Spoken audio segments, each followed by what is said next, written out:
नमस्कार, news our के खास कार्यक्रम आमना सामना में आपका स्वागत है। मैं हूं देवेंद्र कुशवाहा। बीजेपी सरकार मध्य प्रदेश के सागर में 100 करोड़ की लागत से संत रविदास जी के मंदिर का निर्माण कार्य करने जा रही है। इससे पहले समरसता यात्रा निकाली जा रही है। 12 अगस्त को पीएम मोदी मंदिर निर्माण का भूमि पूजन करेंगे, लेकिन इससे पहले मध्य प्रदेश में सियासत शुरू हो गई है। कांग्रेस ने मंदिर निर्माण के बहाने दलितों को बहलाने का आरोप लगाया। किस तरह सियासत हो रही है, इस रिपोर्ट में देखिए, फिर चर्चा भी करेंगे। समरसता यात्रा तो है बहाना, बीजेपी का दलित वोटर्स पर है निशाना। सागर में संपन्न होगी समरसता यात्रा। गोविंद सिंह ने लगाए गंभीर आरोप, बीजेपी सरकार पर लगाए आरोप। मंदिर निर्माण है बहाना, दलितों को बहलाना।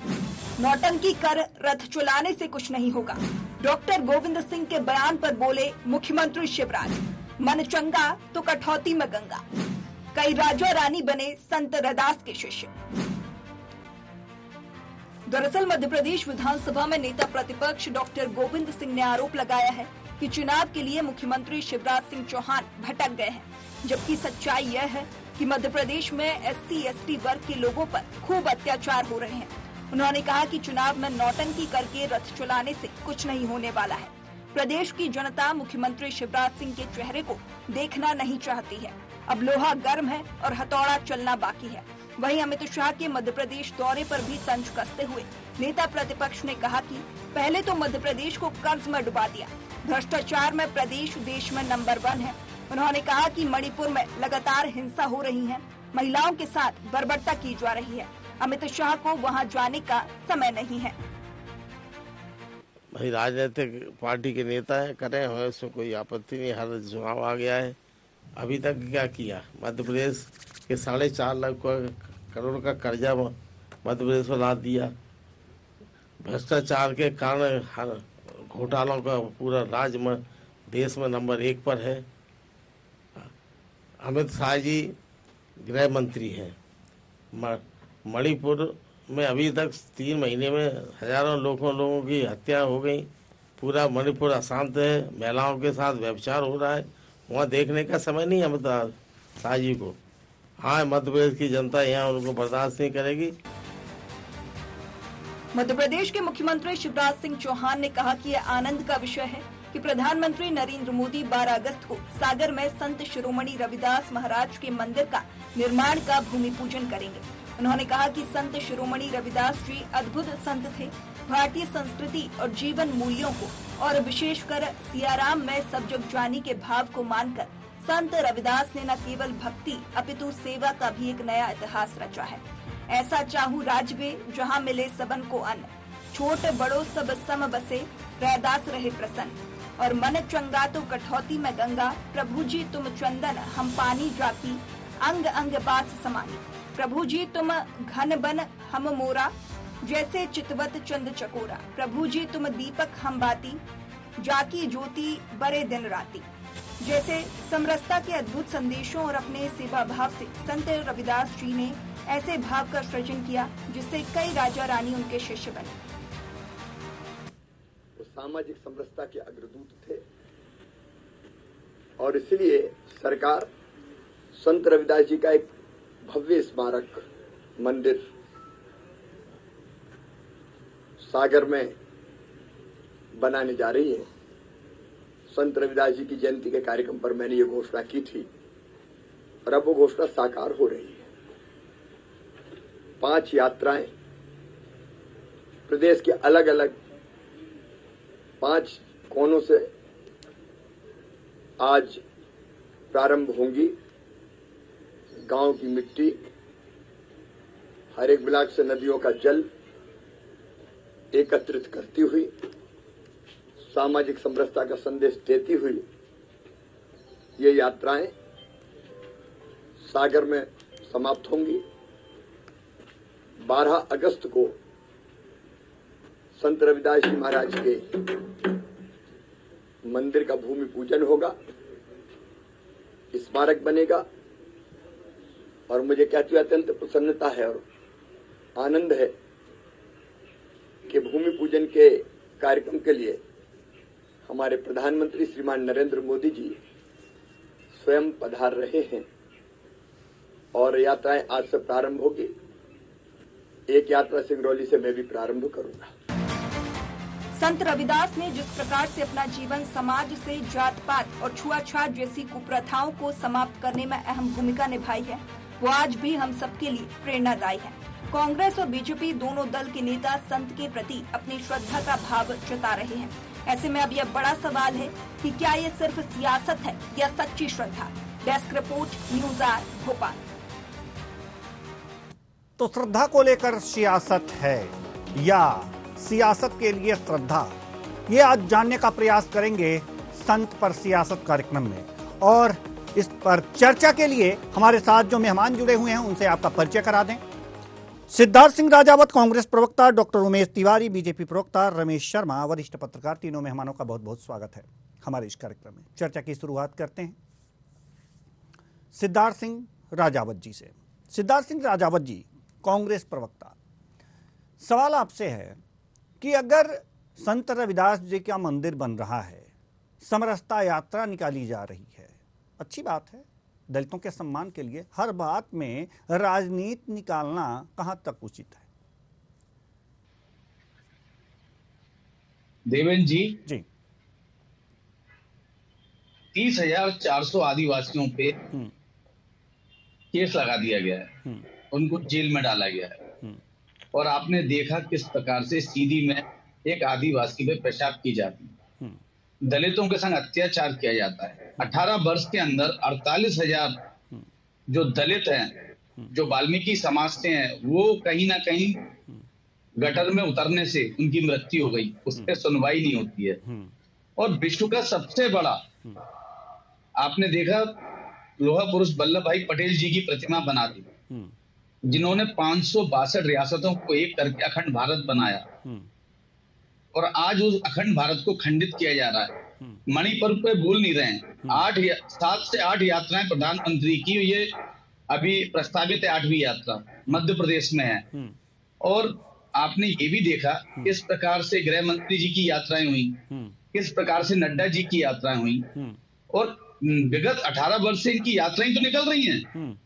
आप ये बताइए, क्या मध्य प्रदेश के अंदर, जिसको शांति का टापू बोला जाता था, जिसको गंगा जमनी तहजीब का एक केंद्र माना जाता था, आप इस बात को देवेंद्र जी मानते हैं क्या मध्य प्रदेश के अंदर शांति है? क्या मूर्ति बना देने से, मंदिर बना देने से क्या ये समाज के अंदर जो भ्रांतियां हैं वो मिट जाएंगी? और आपने ये भी देखा। जी बोलिए, आपकी आवाज आ रही जी। हाँ जी, 1.5 लाख से ज्यादा बैकलॉग के पद भरे नहीं, और आपने आउटसोर्सिंग को दे दी नौकरी, जिससे SC ST के जो लोग थे वो ओवर एज हो गए। एक तरफ आप दलित प्रेम दिखा रहे हैं, एक तरफ आप धार्मिक उन्माद करते हुए मंदिर की स्थापना कर रहे हो, प्रधानमंत्री आ रहे हैं। अरे भाई, जो मूलभूत जरूरतें हैं, 4,500 आपने देखा किस प्रकार से अभी आदिम जाति कल्याण विभाग के जो उनके हॉस्टल थे वो बंद कर दिए। तो ये कहीं ना कहीं सिर्फ इवेंट की राजनीति है। आप पूरे हिंदुस्तान में देखिए, मणिपुर जल रहा है और अभी कई राज्य जलने की उसमें है। सर्वप्रथम इतनी यात्राएं मध्य प्रदेश में चुनाव के मद्देनजर की, अगर ये यात्रा एक शांति यात्रा मणिपुर में निकाल देते तो शायद आज हमारा जो मणिपुर की वजह से पूरे विश्व में नाम बदनाम हुआ, तो वो नाम बदनाम नहीं होता। माननीय अभी गोविंद सिंह जी ने बोला, पहली बात तो यह है सर, माफ कीजिएगा सिद्धार्थ सिंह राजावत जी, माफ कीजिएगा, पहली बात तो यह है कि हम मणिपुर पर डिबेट ले चुके हैं। दूसरी बात यह है कि हम बात रविदास जी के मंदिर की बात कर रहे हैं। अगर रविदास जी की मंदिर का भूमि पूजन हो रहा है, अगर समरसता यात्रा निकल रही है, तो इसमें कांग्रेस को दिक्कत कहां है? इसका जवाब दीजिए, फिर हम बीजेपी प्रवक्ता के पास जाएंगे। देवेंद्र जी, समरसता यात्रा पे हमें कोई दिक्कत नहीं है जी। हम ये बोल रहे हैं, क्या आपने ये समरसता पूरे मध्य प्रदेश में बना के रखी है क्या? NCRB की रिपोर्ट है, आदिवासी दलित OBC अत्याचार में मध्य प्रदेश नंबर 1 है। हम इसकी बात कर रहे हैं। सर्वप्रथम आप इसको मध्य प्रदेश को इतना समृद्ध बना देते, आप बोले क्या बोले कि स्वर्णिम मध्य प्रदेश बनाएंगे, विकसित मध्य प्रदेश बनाएंगे, आत्मनिर्भर बनाएंगे। इतना आत्मनिर्भर बनाए कि इंसान पे इंसान पेशाब कर रहा है, मल रगड़ा जा रहा है। आप देखिए किस प्रकार से पेशाब मिलाई जा रही है। ये मध्य प्रदेश के अंदर हो रहा है। बिल्कुल, ये जो बातें हैं ये वास्तव में विचारणीय है। इस पर हम जवाब लेना चाहेंगे बीजेपी प्रवक्ता से। जी डॉक्टर उमेश तिवारी, जवाब दीजिए आप। जी जी, अभी अभी सिद्धार्थ जी बोले, अब देखिए कि आज माननीय मुख्यमंत्री जी सिंगरौली से और जो हमारे संस्कृत मंत्री है धार से, श्योरपुर, बालाघाट, नीमच, हम लोग 5 स्थानों से समरसता यात्रा निकाले और जो कि 12 अगस्त को जो है, आप यह देखिए कि हम तो गांव गांव जोड़ने का कार्य कर रहे हैं। हर नदियों से जल एकत्रित करके जो है वो ले आने का एक अच्छा समाज में समरसता का संदेश देने का काम कर रहे हैं। लेकिन कांग्रेस को पच नहीं रहा है। एक्चुअल कांग्रेस को दिक्कत यह नहीं, कांग्रेस को पच क्यों नहीं रहा है, ये भी एक सोचने वाली बात है कि आदिवासी पे इस तरह से पेशाब कर दिया जा रहा है और भी तमाम बातें हैं, किसी दलित पे मल दिया जा रहा है। तो ये सब इसलिए नहीं पच रही हैं कि ऐसा हो रहा है मध्य प्रदेश में। और क्यों हो रहा है? क्यों अब इसके जिम्मेदार ये ना हो, इसके लिए तो जिम्मेदार है सरकार। उसको इस तरह की समरसता पहले से बना के बैठनी चाहिए, पहले से बनानी चाहिए कि इस तरह की जो कुकृत्य हैं ये ना हो, और हो रहे हैं, इसलिए ऑब्जेक्शन है कांग्रेस का और जिनमिन है। देवेंद्र जी, आप यह देखिए 2 साल पूर्व की घटना थी, उसके बाद भी त्वरित तो हमारे जो है मुख्यमंत्री जी तुरंत है और जो इस तरीके से घटना घटित हुई है उसका समुचित और साथ में उसको सजा भी हो रही है और न्यायालय में केस पहुंच गया है।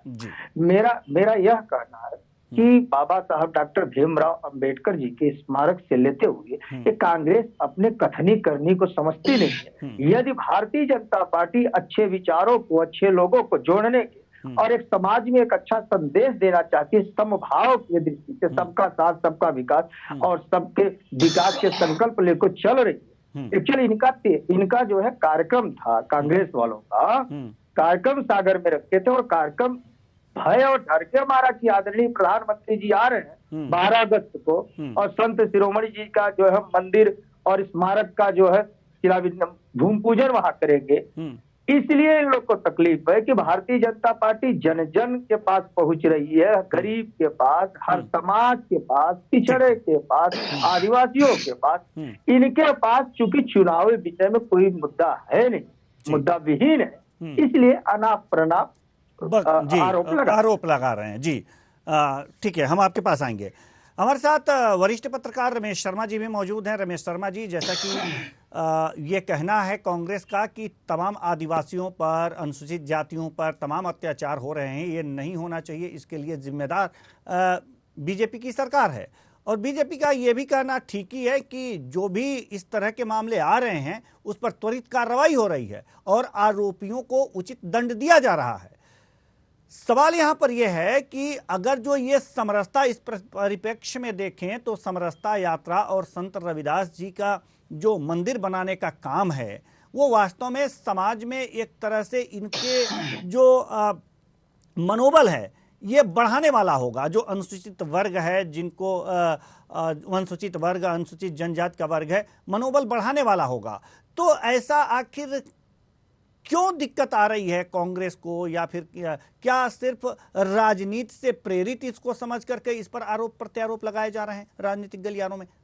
रमेश शर्मा जी, देखिए, मोटे तौर पर देवेंद्र जी एक बात बहुत स्पष्ट समझ लें, हमको कहीं ना कहीं वो जो अंग्रेज हमारे सिर पर एक टोपी पहना गए हैं उससे मुक्त होना पड़ेगा।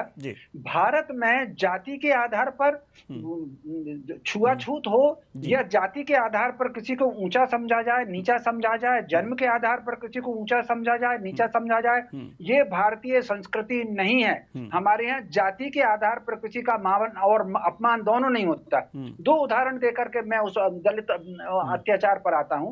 आप मुझे, हम में से 4 लोग बैठे, इनमें से किसी न किसी एक जने का गोत्र कश्यप होगा। कश्यप को जो अगर गोत्र प्रवर्तक ऋषि है तो उनके लड़के हिरणा कश्यप का कोई सम्मान करता है क्या? और हिरणा कश्यप का लड़का प्रहलाद है तो उसका कितना सम्मान है? इसके अलावा दिवाली पर हम कुबेर की पूजा करेंगे, दशहरे पर रावण का पुतला चलाएंगे, ये दोनों विशर्वा के पुत्र हैं। अब मैं रविदास जी का उदाहरण आपको देता हूँ। रविदास जी को भी जाति से जोड़ना, किसी भी संत को जाति से जोड़ना मुझे बहुत आश्चर्यजनक लगता है। संत व्यक्ति जब बनता है तो उसका नाम बदला जाता है, वो अपना ना तो गोत्र लिखता है ना अपना उपनाम लिखता है, उसका नाम जो गुरु जी उसके नाम देते हैं वो देते हैं। अब रविदास जी जो शिष्य हैं वो रामानंदाचार्य जी के शिष्य हैं, ये शंकराचार्य परंपरा के संत हैं। उनके जो भाई हैं गुरु भाई, वो गागरोन के राजा हैं जिनका नाम बाद में पीपाजी हुआ है। उनकी शिष्या चित्तौड़ की महारानी मीरा उनकी शिष्या है, जो चित्तौड़ की महारानी है। इसमें कहां से एक तो जाति आ गई। वो जो उनके यहाँ संघर्ष हुआ करते थे, रोमनों में और कैथोलिक में संघर्ष होते थे, उनके यहाँ जो संघर्ष होते थे शिया और सुन्नी के, आज भी अहमदियाओं के संघर्ष पाकिस्तान से सुनकर आ रहे हैं। अपराध अगर कहीं घट गया है, अपराध को किसी भी अपराध को जाति से जोड़ करके प्रचार करना, ये अंग्रेजों का षड्यंत्र था। वो डिवाइड एंड रूल उनकी घोषित नीति थी। अपराधी जो होता है वो अपराधी होता है और उस पर सख्त कार्रवाई होनी चाहिए। मुझे एक बात बताइए, अभी 3 दिन पहले रीवा में किसी मिश्रा की हत्या हुई, मैं टीवी में खबर देख रहा था, तो क्या अपन ये मान लें कि किसी ब्राह्मण की हत्या हो गई? विदिशा में एक पुजारी ने आत्महत्या किसी से पीड़ित होकर के की, तो क्या ये सारे पुजारियों पर अत्याचार हो गया? भाई अपराध की कोई घटना अगर घट रही है तो उसको अपराध की दृष्टि से लिया जाना चाहिए और राजनीति को अंग्रेजों के षड्यंत्र से ऊपर उठकर कहीं ना कहीं करना चाहिए। एक दूसरी बात और मैं कहना चाहता हूँ, जितने ये वीडियो आ रहे हैं इसमें ज्यादातर वीडियो सब पुराने हैं, सब सहेज के रखे गए थे, चुनाव के हिसाब से उसमें सहेज करके रखे गए थे। तो मैं समझता हूँ हमको राजनीति से उठ करके कहीं ना कहीं देश का हित, समाज का हित, समाज की समरसता की बात जो है उसको थोड़ा सा हमको ध्यान रखना चाहिए। और इस तरह के अगर कहीं मंदिर बन रहे हैं उसका हमेशा स्वागत होना चाहिए। मंदिर से तो सकारात्मक संदेश आएगा, लोग बैठेंगे और बातचीत करेंगे। और विशेषकर अगर रविदास जी का मंदिर बन रहा है तो रविदास जी के जो भजन है आप देखिए, उन्होंने जो गीता का 9वां अध्याय है और गीता का 6ठा अध्याय, उसका अगर आप निष्कर्ष निकालेंगे, 9वें अध्याय का खास तौर पर विशेष तौर से जोड़ दूंगा, तो 9वें अध्याय में जो बात भगवान कृष्ण ने अर्जुन को समझाई है अपना विराट रूप और विभूति समझाने से पहले, क्योंकि विभूति योग है 10वां अध्याय, विराट है 11वां अध्याय, तो वो जो 9वें अध्याय में जो उन्होंने भक्ति और भक्ति के क्रम और उसकी एकाग्रता और किस तरीके से आत्मा को, ईश्वर को हम चारों तरफ किस प्रकार ढूंढ सकते हैं, ईश्वर बाहर नहीं मिलेगा, ईश्वर हमारे भीतर है, हमारे आसपास है, वो सारा का सारा ज्ञान हमको रविदास जी के पद में मिलता है। तो मैं समझता हूं समाज के लिए अनुकरणीय कार्य है, इसका राजनीति से उठ करके स्वागत होना चाहिए। बिल्कुल, राजनीति से ऊपर उठकर इसका स्वागत होना चाहिए और कांग्रेस को ये करना चाहिए, न कि नुक्ताचीनी करनी चाहिए। जी क्या कहेंगे सर सिद्धार्थ सिंह राजावत जी? रविदास जी की जयंती 18 साल में क्या एक बार पड़ती है? मैं ये पूछना चाहता हूँ। विगत 18 साल में रविदास जी की याद नहीं आई? जी पूछिए जरा शर्मा जी से और हमारे बीजेपी के प्रवक्ता हैं त्रिपाठी जी से पूछिए। जी त्रिपाठी जी ही जवाब देंगे। राजनीति से प्रेरित वीडियो आए हैं। जी सिद्धार्थ जी, माघ पूर्णिमा को हर वर्ष भारतीय जनता पार्टी पूरे मध्य प्रदेश के हर जिला वाइज, मंडल स्तर पे, यहाँ तक कि बूथ स्तर पे मनाती है। ये तो आप लोगों पे एक्चुअल क्या पीछे आप भारतीय जनता पार्टी के चलेंगे लेकिन स्वीकार नहीं करते। वो चाहे देखिए, जब आज आपसे दलित आदिवासी और ओबीसी आज आपसे अभी हमारे दूर जा चुके हैं, तो अब आपको कहीं ना कहीं उनको लुभाने के लिए सब आपको नहीं होते, संपूर्ण मानव समाज के होते हैं। और अच्छाई का संत जी बोले मामा का ड्रामा प्रारंभ है, मामा के ड्रामा के रूप में एक और नई चीज है। छोटे मामा को करना होता 18 साल पहले करते ना। लेकिन कांग्रेस मुख्यमंत्री बने थे, जब स्वर्णिम मध्य प्रदेश बनाने आए थे, कांग्रेस यह चाहती है कि विकसित मध्य प्रदेश आत्मनिर्भर, इतना आत्मनिर्भर बनाया कि 4 लाख करोड़ के कर्जे में चले गए। समाज के लिए वो उसमें कोई जाति हो, कोई धर्म हो, अगर इतने ही वो हैं तो उनके छंद और उनके श्लोक उसको आत्मसात कर लेते। और वो तो कम से कम रहे हैं सिद्धार्थ जी, रविदास जी के जो श्लोक है, जो छंद है, उसको आत्मसात कर लेते तो आत्मा साफ होती। लेकिन कांग्रेस 20 महीने में 225 घोटाले किए। कटौती में गंगा अभी ऋषि जी की बात कर रहे थे, मैं भी गौतम ऋषि हूँ, गौतम ऋषि का हूँ, मेरा गोत्र गौतम है। आपने देखा किस प्रकार से 800 करोड़ खर्च करने के बाद ऋषि जी बात कर रहे थे, सप्त ऋषियों का 30 किलोमीटर की एक तूफान ने सप्त ऋषियों को धराशायी कर दिया। जरा शर्मा जी इस पे ही बोल देते। ठीक है, एक तरफ सप्त ऋषियों को खोखला बना रहे हैं और इधर आप मूर्ति का वो पाखंड है। चलिए ठीक है। ये सिर्फ और सिर्फ राजनीति से प्रेरित है। रविदास जी, संत कबीरदास जी, संत सूरदास जी, संत तुलसीदास जी, गुरु नानक जी, आज गुरु शंकराचार्य जी, अनादि संतों ने इस अखंड भारत को सींचने का काम किया था, सबको जोड़ने का काम किया था। ठीक है। और उस समय भी ऐसे ही लोग थे, कांग्रेस के जैसे लोग उस समय भी थे। ऐसा नहीं है कि एक समाज में, समस्त मानव समाज में थे। और रमेश शर्मा जी के पास जाएंगे। देवेंद्र सुनिए जी, नहीं, डिवाइड एंड रूल में भी सुन लीजिए। डिवाइड एंड रूल वाली की बात कर रहे थे, अंग्रेजों की पॉलिसी थी, तो अंग्रेजों को सबसे पहले इसने किया। एक भी संघ के, एक भी जनसंघ के आदमी बताते, जनसंघ में सबसे पहले निरंतर आप राज किए हो भारत में, डिवाइड एंड रूल की पॉलिसी वैसे है कि चल रही है। आपने हिंदुओं को कुचलने का काम किया है आपकी सरकारों ने। चलिए ठीक है, हिंदू और हिंदुत्व में बताइए, और सनातन धर्म क्या है, और भगवान का फुल फॉर्म बताइए। चलिए त्रिपाठी जी, अब मैं देवेंद्र जी के माध्यम से पूछता हूँ, आप भगवान को मानते हैं? सनातन धर्म पूरा फुल फॉर्म क्या बताइए, आपको जानकारी दे बताइए। भगवान का फुल फॉर्म क्या है? समझने लगा, इसलिए कुछ बदलाव आपने आ रहा है धीरे धीरे। आपने देखा कि ये वास्तव में इसको तो कोई कुचल ही नहीं सकता। चलिए क्या बताइए। अरे ठीक है सर, ठीक है। रमेश शर्मा जी, देवेंद्र जी, इनको नहीं सुनिए, इनको भगवान का फुल फॉर्म बता देता हूँ जी। भा से भूमि, गा से गगन, ना से नदियों, बा से वन, चार चीजों को मिला के भगवान बनाए, जिनको इन्होंने मंदिर तक कैद कर दिया है। और मंदिर के अंदर जो ईश्वर है, सनातन धर्म है, जिसमें आस्था है, और हमारे जो 12 ज्योतिर्लिंग है, सारे के सारे साइंटिफिक हैं। जिधर की मकर की, कर्ज की, यहाँ से रेखा निकली है, उसके नीचे शिवलिंग स्थापित किए गए हैं। ये झूठे हिंदुत्व और हिंदूवाद पे बात करते हैं। ये अगर इनको बात करनी है, सनातन पे बात कर लें, धर्म पे बात कर लें, इनको मैं पूरा संक्षिप्त में बता दूंगा। कांग्रेस को क्या परेशानी है? ये संत रविदास का स्मारक मंदिर का भव्य निर्माण, उसके भूमि पूजन के प्रधानमंत्री जी आए, तो आपको तो कुछ कहना चाहिए कि तो अच्छा कार्य हो रहा है। इस्तेमाल किया गया था, बताइए। ठीक है, और केसर का क्या महत्व है, ये बताइए। ठीक है सिद्धार्थ जी, ठीक है सिद्धार्थ जी, जबरदस्ती आ जाते, ठीक है सिद्धार्थ जी, ठीक है सिद्धार्थ जी। जी रमेश शर्मा जी, जैसा कि ये कहना है हमारे मेहमानों का कि 18 साल बाद क्यों याद आया? 18 साल से सरकार है, 18 साल बाद क्यों याद आया? क्या ये चुनाव होने वाला है तभी क्यों याद आया? ये प्रश्न है। चूंकि राजनीतिक पार्टियां हैं तो ये प्रश्न उठाएंगी, तो इसका वाजिब जवाब भी मिलना चाहिए। क्या हो सकता है इसका वाजिब जवाब? रमेश शर्मा जी, देखिए, इसका कोई वाजिब जवाब हो नहीं सकता। मोटे तौर पर एक बात समझ लीजिए, मनुष्य जब जन्म लेता है तो सारे ज्ञान उसको उसी समय नहीं आता। कुछ ज्ञान उसको 5 वर्ष की आयु में आएगा, कुछ 10 वर्ष की आयु में आएगा, कुछ 13 वर्ष की आयु में आएगा।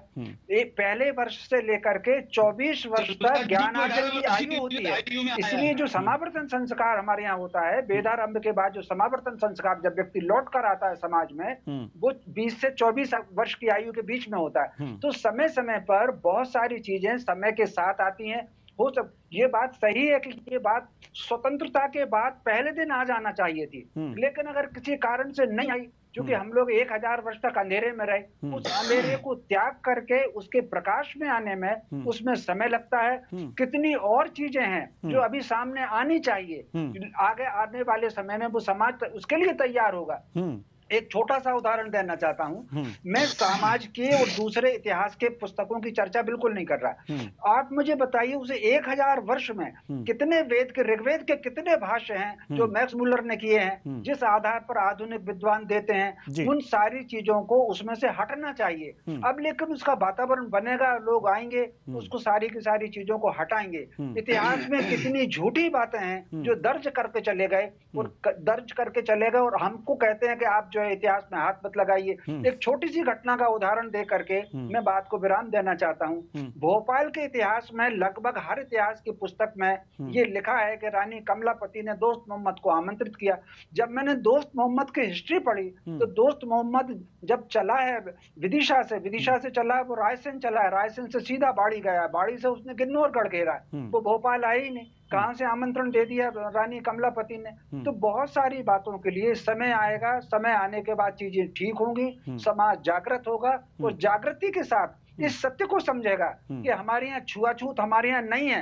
ये आप मुझे बताइए, मैं तीनों चारों से कहना चाहता हूँ, बचपन में आप चारों को इस बात पर डांट पड़ी होगी कि बायां हाथ खाने में क्यों लग गया, दाएं हाथ से आपको खाना खाना है, बायां हाथ खाने से दूर रखना है, क्योंकि हम बॉडी क्लीन करते हैं बाएं हाथ से, इसलिए बाएं हाथ को भोजन में नहीं लगना।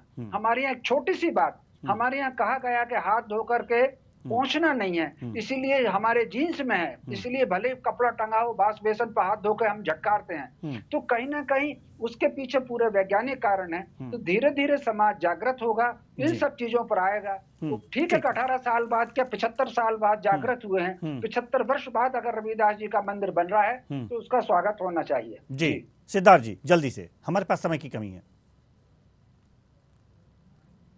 अभी शर्मा जी ने बोला, साफ साफ समझ में आया कि बायां हाथ आप है ना खाने में ना लगाएं। इसका मतलब सीधी बात है कि दलितों को दूर रखा जाए। उनकी बातों में साफ जाहिर हो गया कि जो वाल्मीकि समाज से हैं, जो मल उठाते हैं, राजा राम मोहन राय जी ने इसके लिए कितना बड़ा वो चलाया, और अभी शर्मा जी ने साफ उसको जाहिर कर दिया। साफ गुरु गोलवलकर जी के जो शब्द हैं वो उनके मुंह में आ गए। इसे स्पष्ट हो गया कि आज भी दलित प्रेम कितना है, मंदिर बनाने से कुछ नहीं होगा। पहले शर्मा जी को भी अपने वैचारिक दिमाग में से ये सब गंदगी हटानी पड़ेगी। ये छुआछूत की जो बीमारी है। तो सिद्धार्थ जी आप ये बताइए, सिद्धार्थ जी आप ये बताइए कि आप किस हाथ से खाते हैं? मैं सीधे हाथ से खाता हूँ। सीधा हाथ कौन? और बॉडी क्लीन किससे करते हैं? नहीं आप बताइए ना। नहीं, आप बाएं हाथ से खाते हैं या दाएं हाथ से खाते हैं या दोनों हाथ से खा लेते हैं?